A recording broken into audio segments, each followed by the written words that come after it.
The wind that blew from Kato's field did not sound like a normal wind. It was a thick, buzzing hum that made the villagers of Ndala cover their ears and look up in fear. The sky, which should have been blue, was a sickly yellow-green. And the crops were the worst part.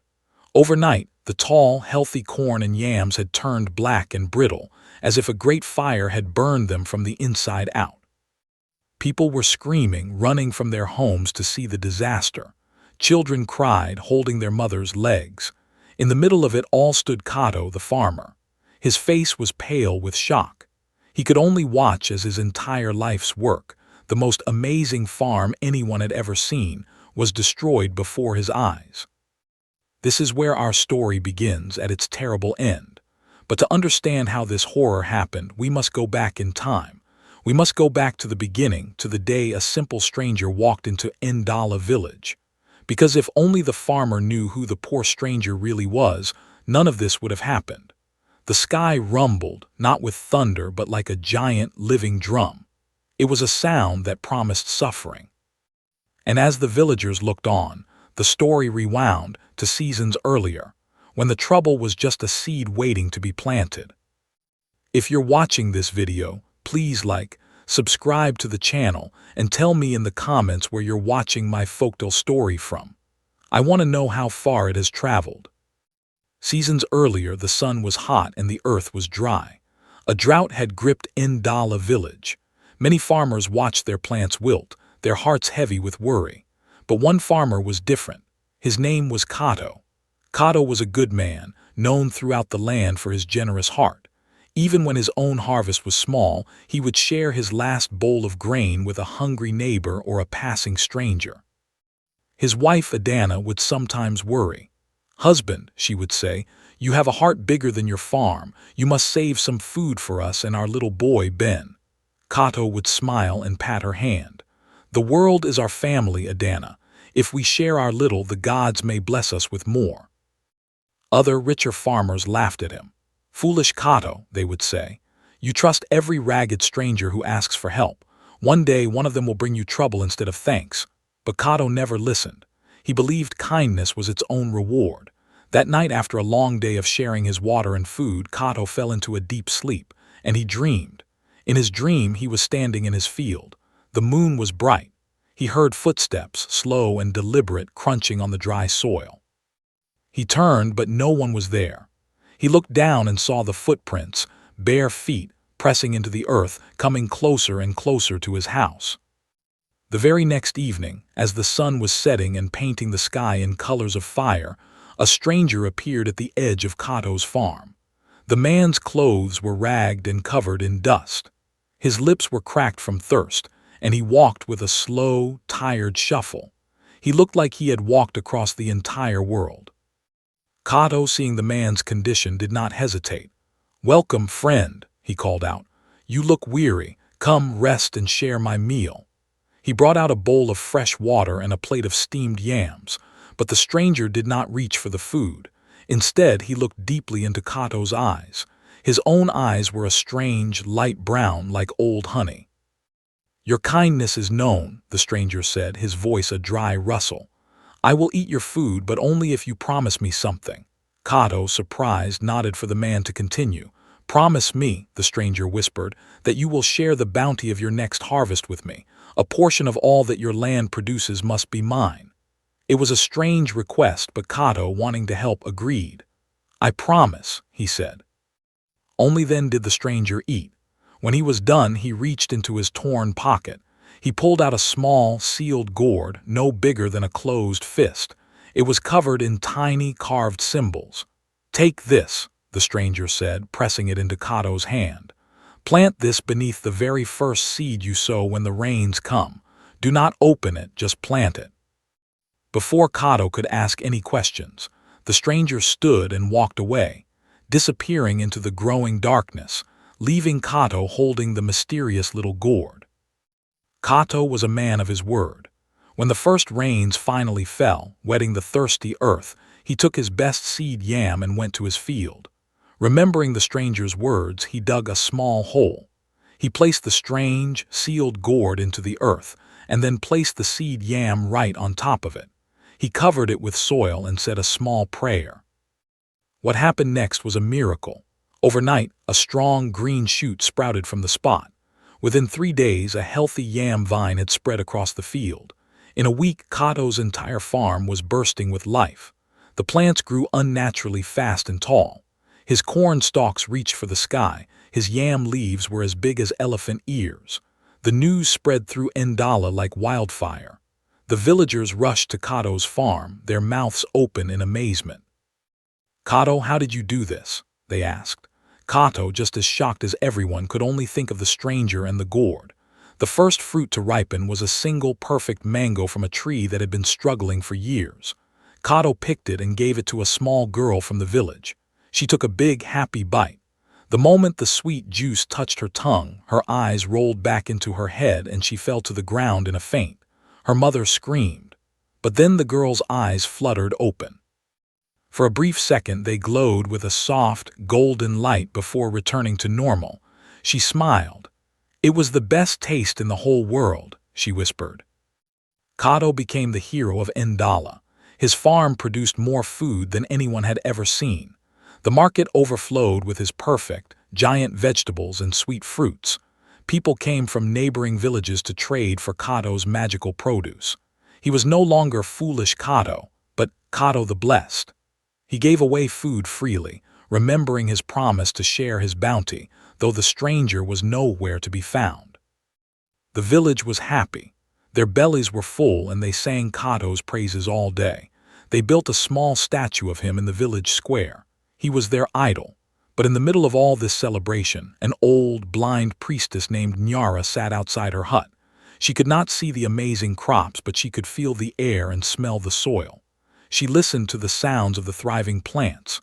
While everyone else celebrated, a deep worry settled in her heart. One night during a full moon, she asked a child to lead her to the edge of Kato's field. She knelt and pressed her old hands into the soil. She felt a strange, quick pulse, like a heartbeat that was much too fast. She stood up, her blind eyes wide with fear. She turned to the villagers who were with her and whispered a warning that made their joy freeze in their hearts. "The soil," she murmured, "it is breathing too fast. This is not a natural growth. Something is very wrong." Of course, here are the next 5 chapters of our story, continuing directly from where we left off. Kato tried to ignore Priestess Nyara's warning. How could anything be wrong when his fields were so green and his family was so happy? But that night his dreams were troubled. He dreamed he was standing in his granary, surrounded by the food from his harvest. A shadow fell over him. It was the ragged stranger, but his eyes now glowed like hot coals. The stranger opened his mouth, but the voice was a chorus of 1,000 hungry locusts. "You promised to share," it hissed. "Now feed me." Kato woke up in a cold sweat, the sound still echoing in his ears. He rushed outside to his granary, his heart pounding. Nothing was out of place. The sacks of grain were full, but then he saw it. In the corner where the dirt floor met the wall, a new plant had sprouted. It was a vine, thick and dark green, and it was covered in small, round gourds. They were the exact same kind the stranger had given him. They had grown overnight with no one planting them. He reached out to touch one, its surface cool and strangely smooth. As his fingers brushed against it, the gourd seemed to pulse, as if something was alive inside. He pulled his hand back, a chill running down his spine. The first sign of real trouble came a few days later. A woman named Neoma, one of the villagers who had bought Kato's yams at the market, fell terribly sick. Her skin lost its color, turning a pale, dusty gray like cold ash. She was weak and could not get out of her bed. Her family was terrified. Then another person fell sick, and then another. All of them had the same gray, ashy skin. Kato, hearing the news, felt a knot of fear tighten in his stomach. He visited the sick and asked their families what they had eaten. The answer was the same every time. They had all eaten from the same batch of yams from his farm, the yams he had grown after planting the stranger's gourd. This was not a simple illness. This was a curse, and it was coming from his field. As he stood outside the sick woman's hut, feeling the weight of everyone's stares, he heard a faint sound carried by the wind. It was a low, humming noise like a swarm of distant bees. He turned and looked toward his farm. The sound was coming from his storage hut, where the strange new gourds were growing. Frightened and full of guilt, Kato went to see the village elder Mosi. He told the old man everything about the stranger, the gourd, the miraculous growth, and now the sickness. Elder Mosi listened quietly, his wise face growing more and more serious. When Kato finished, the elder sighed deeply. "Kato, my son," he said, "you have a good heart, but nothing in this world grows without balance. A tree that grows too fast has weak roots. This blessing was too easy. It has a price." He looked Kato straight in the eye. "You must break this magic. Take those strange gourds from your granary, carry them far into the forest, and burn them all. It is the only way." But a crowd had gathered, and they heard the elder's advice. They began to shout. "No, don't burn the magic," one man yelled. "The sickness is a coincidence," cried another. They praised Kato and mocked Elder Mosi for being a fearful old man. The village chief, swayed by the crowd's excitement, pushed the elder aside. "There will be no burning," the chief declared. "We will have a great festival tomorrow to celebrate Kato's abundance. We will show the spirits we are grateful." The next day, the entire village gathered for the Festival of Abundance. Long tables were piled high with food from Kato's farm. There was music, dancing, and laughter. For a few hours, it seemed like the old times. Kato almost forgot his fears as people patted him on the back and thanked him. He saw his son, Ben, playing happily, and his heart swelled with pride. Then in the middle of the celebration, it began to rain, but it was not a normal rain. The sun was still shining brightly in a clear blue sky. The drops that fell were warm and left a dark, sticky stain on the ground. A small boy held out his hand to catch the drops and then sniffed his palm. His face scrunched up in confusion. "It smells like smoke," he said. The music slowly died down as everyone looked up at the strange sun shower. People held out their hands, feeling the weird, smelly rain. Then a woman screamed. She was pointing at a puddle forming at the chief's feet. In the reflection of the water, they did not see the chief's face. They saw the face of the ragged stranger, and he was smiling a wide, terrible smile. Panic erupted at the festival. People ran for cover, slipping in the smoky-smelling rain. In all the confusion, no one noticed that the little girl who had first fainted after eating Kato's mango had disappeared. Her name was Ifoma, and she was only 6 years old. Her mother searched everywhere, her cries growing more and more desperate. Finally, as the strange rain stopped, someone spotted a tiny footprint in the soft mud at the edge of Kato's field. It was Ifoma's. A search party followed the trail of small footprints. They led not toward the village but deep into Kato's field, straight to the very spot where he had planted the stranger's gourd. The soil there was loose. Without a word, Kato fell to his knees and began to dig with his bare hands. He dug frantically, his heart pounding with a terrible fear. His fingers hit something hard. It was not one gourd, but two. The original one he had planted and a new, larger one beside it. And the new one was pulsing with a soft, dim light, like a sickly heartbeat. Of course, here are the next 5 chapters, continuing the gripping tale. Kato stared at the 2 pulsating gourds in the hole, his hands trembling. The air around them felt cold and heavy. He knew he needed wisdom he did not possess. Carrying the strange, larger gourd carefully, he went to the hut of Nyara, the blind priestess. He placed the gourd in her hands. Her fingers, old and wise, traced the symbols carved into its surface. She did not need eyes to see them. Her face grew pale. "These marks, they are very old," she whispered. "They do not speak of growth, Kato, they speak of a bond, a chain." She held the gourd to her ear, flinching as if it spoke to her. "The writing here says, to feed is to bind. You shared your food with this spirit, and in return you fed his magic with your harvest. You are bound to him now." Kato's heart sank. "How do I break this bond?" he pleaded. Nyara's blind eyes seemed to look right through him. "The bond was sealed with the first shared meal. The first soul who broke bread with you after you made that promise, that person holds the key to this puzzle. Find that person." Kato rushed home, a spark of hope in his chest. The first person he had shared a meal with after the stranger left was his own wife, Adana. He told her everything. Together they prayed. They fasted. They poured libations of fresh water onto the earth, begging the ancestors for help. For a moment it seemed to work. Kato looked out at his field and saw the towering plants begin to wilt, their leaves drooping. But the hope was false. The wilting lasted only for a minute. Then the plants surged back to life, growing even taller and denser than before, their leaves now a dark, unnatural green. That evening Adana collapsed. She lay in their bed, burning with a fever. Her eyes were open, but she did not see Kato. Instead, she began to speak in a dry, rasping voice that was not her own. It was the voice of the stranger. "The bond is strong," the voice whispered through her lips. "You fed me well. Now I am part of your family." The next morning, Kato walked through his field, feeling like a stranger on his own land. The plants seemed to watch him. As he passed a row of tall corn, a thick root, pale like a worm, snaked out from the soil and wrapped tightly around his ankle. He yelled and pulled his foot free, stumbling backward. He looked down at the ground where the root had been. The soil was dark and wet, but it wasn't water. A thick, red sap, like blood, was dripping from the roots of his plants. His farm was not just growing, it was feeding. It was feeding on something beneath the earth, something terrible.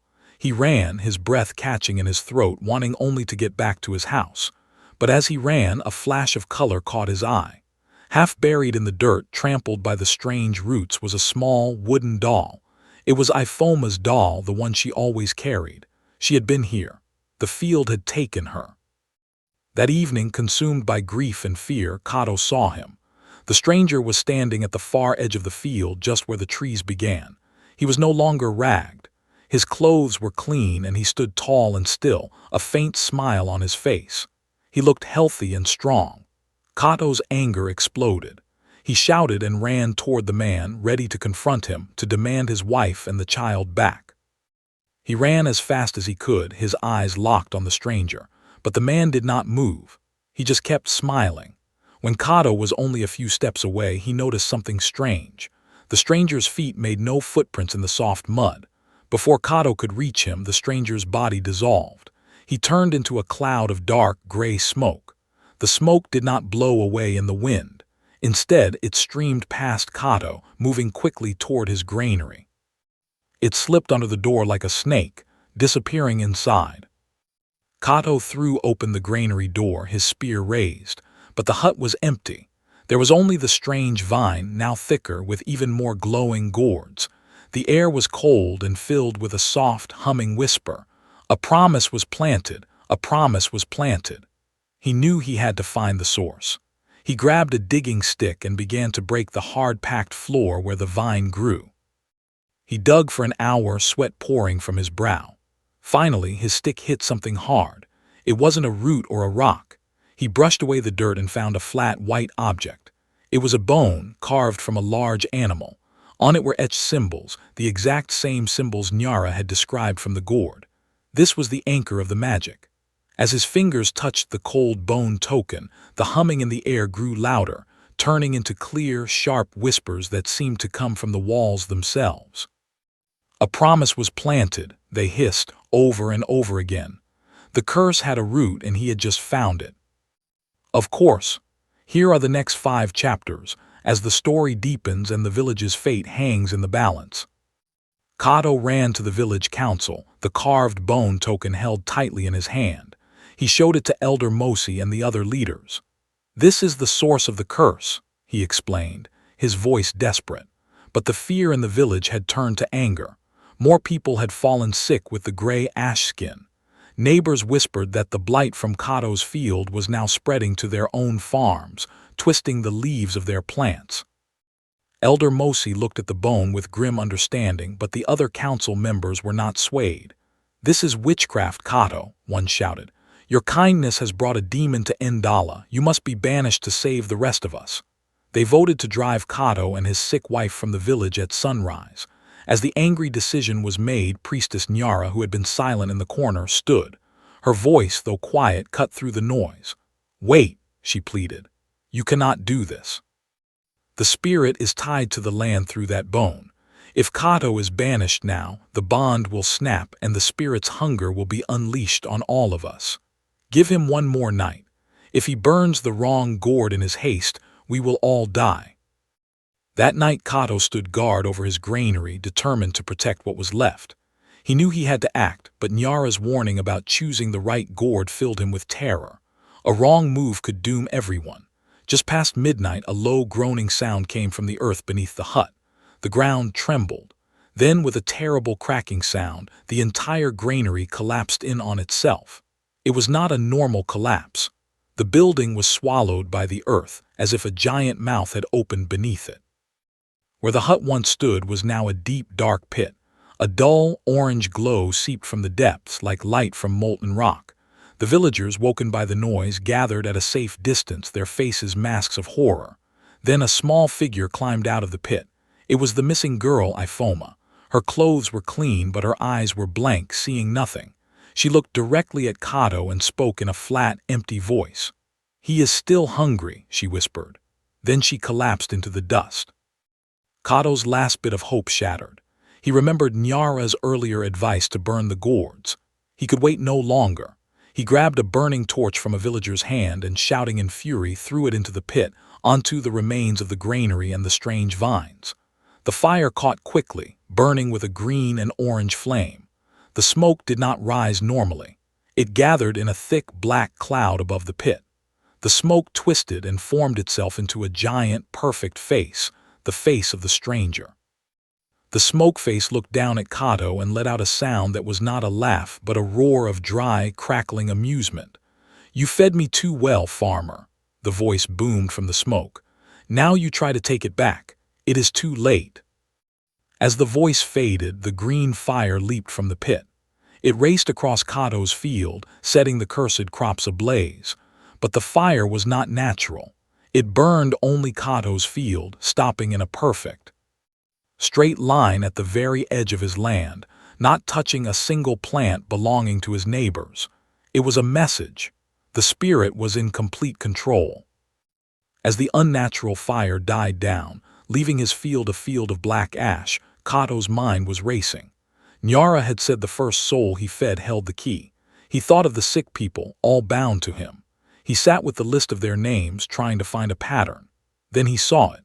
Every single person who had fallen sick with the ash skin had been at his table on the first day of the harvest. They were the ones who had shared the very first meal made from the magical crops. The bond was through that bread. He thought back to that day. He had offered a piece of the first yam to his wife, Adana. But just before she could take it, a small, quick hand had snatched it. It was their little boy, Ben, laughing as he took a big bite. Kato's blood ran cold. Ben had eaten the first piece, but Ben was not sick. He was perfectly healthy. Why wasn't he affected? And then a memory, older and colder, surfaced. The very first person he had ever offered food to on this land years ago was not a person at all. It was something else, something he had found half dead and had nursed back to health. The spirit had not chosen a random victim. It had chosen him because of a kindness from long ago. With the village in chaos and his farm destroyed, Kato knew he had to find the stranger. He packed a small bag and began to walk, visiting wise men and women in distant villages. He described the stranger, the gourd, and the curse. An ancient storyteller in a village 3 days' walk away finally gave him a name. His face grew solemn. "You have met Ogamanda," the old man said. "The devourer of seed. He is a famine spirit. Once every 50 years he walks the land as a beggar. If someone shows him greed, he takes their entire harvest. But if someone shows him kindness—" The old man trailed off, looking sadly at Kato. "If someone shows him kindness, he binds himself to them and feeds on their prosperity until nothing is left." Kato returned to Ndala, his spirit heavy with the truth. He went to Nyara and told her the name. She nodded slowly, her blind eyes filled with tears. "I have seen it in my dreams," she said. "The end is near. You will meet Ogamanda again when the rain turns to ash." As she spoke these words, the first drop of water hit Kato's arm. He looked down. It was not clear. It was a drop of gray, filthy water, and it left a tiny, dark stain on his skin. The ash rain had begun. Of course, here are the final 5 chapters, bringing the story to its powerful and emotional conclusion. Gray rain fell softly, staining the leaves of the few remaining plants and painting the village in shades of sorrow. Kato stood in the quiet downpour, watching the ashy water run in rivulets through the blackened remains of his field. He felt a presence behind him. He turned slowly. There, standing calmly as if the rain did not touch him, was the stranger, Ogamanda. He looked healthy and strong, his eyes glowing with a soft, amber light. In his hand, he held the original, small gourd he had given Kato. He smiled, but it was not a kind smile. It was the smile of a hunter who has finally cornered his prey. He walked toward Kato, his feet making no sound on the wet earth. He did not stop until he was close enough to touch. "You have been a good host, Kato," the spirit said, his voice like the rustling of dry leaves. "But the feast is over. You owe me one last meal." Without another word, he stepped past Kato and walked straight into Kato's home, where Adana and Ben were waiting, terrified. Inside his own house, Kato faced the spirit. "Leave my family alone," he demanded, his voice shaking. Ogamanda tilted his head. "A bargain, then," he said smoothly. "A simple one. Give your life to me willingly, step into the field and let my fire consume you. If you do this, I will leave. The village will be saved, your wife and son will live." He leaned closer. "Or you can refuse, you can try to fight me, but if you do, I will not leave. I will drain the life from every plant, every animal, and every person in Indala. All will perish. The choice is yours." Kato looked at Adana's fearful eyes and his son's innocent face. He knew what he had to do. He would sacrifice himself. But as he nodded his acceptance, Priestess Nyara, who had followed the spirit, stood in the doorway. She could not see, but she spoke directly into Kato's mind, a desperate, silent whisper. "There is a hidden rule. The spirit's first gift can be reversed by the first refusal. You must refuse him, but you must refuse the right thing." Before Kato could understand, he saw Ogamanda's smile falter. The spirit had heard her. Kato knew time was up. He grabbed a torch, lit it in his hearth, and walked out toward his cursed, ashy field. Kato stood in the center of the blackened field, the ash rain matting his hair. He reached into his pocket and pulled out a handful of seeds he had saved from the cursed harvest. Nyara's words echoed, the first refusal. He had accepted the gourd. He had accepted the growth. He had accepted the spirit's presence. What was the first gift? It was the gourd itself. He had to refuse its purpose. Instead of planting the seeds as the spirit wanted, he began to scatter them on the surface of the scorched earth. Then he took his water gourd and poured every last drop onto the seeds, washing them, not burying them. He was refusing to let them grow. He was refusing to feed the spirit any longer. The ground began to tremble violently. The faces of the sick villagers, pale and ghostly, appeared in the mud, their mouths open, silently calling Kato's name. A wind howled and the ash rain fell harder. Then the air grew hot and dry. Ogamanda materialized fully before him. His lower half was a swirling cloud of dust and drought, his upper half the strong, angry man. "You defy me," he roared. "We're a test," Ogamanda snarled, his form flickering between man and storm. "The gods sent me to test human greed. I expected to find it, I always do, but I found your kindness instead. It was unexpected." The spirit seemed almost confused by the memory.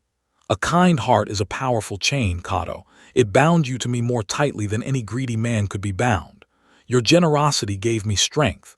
But now," he said, his voice dropping to a deadly whisper, "your courage threatens me." He loomed over Kato. "To break the chain, you must refuse the final gift. You must feed the spirit with what you value most, not your harvest, but the very thing that started this, your own life. You must give up your future so that others may have one." Kato understood. This was the ultimate choice. He looked back at his village, at his home, at his family watching from the doorway. He knew what he had to do. He raised his hands to the sky, offering himself. Kato walked to the place where the granary had been swallowed. He took the last of his saved grain and cast it into the still smoldering pit. Then, without a scream, without a look back, he stepped into the flames. A great, piercing scream filled the air, but it was not Kato's voice. It was the voice of Ogamanda, the devourer of seed, dissolving into nothingness. As the spirit vanished, the ash rain stopped. A real, clean, life-giving rain began to fall, washing the gray stains from the leaves and the sorrow from the air. The cursed crops were gone forever, But as the villagers wept, they saw new green shoots sprouting from the pure, clean soil. They were normal, humble plants. They would grow at a normal pace with the sun and the rain. The village was saved. Priestess Nyara, her face wet with rain and tears, spoke to the people. If only the farmer had known who the poor stranger really was, she said, he would still have chosen kindness, but he would have done so with wiser eyes.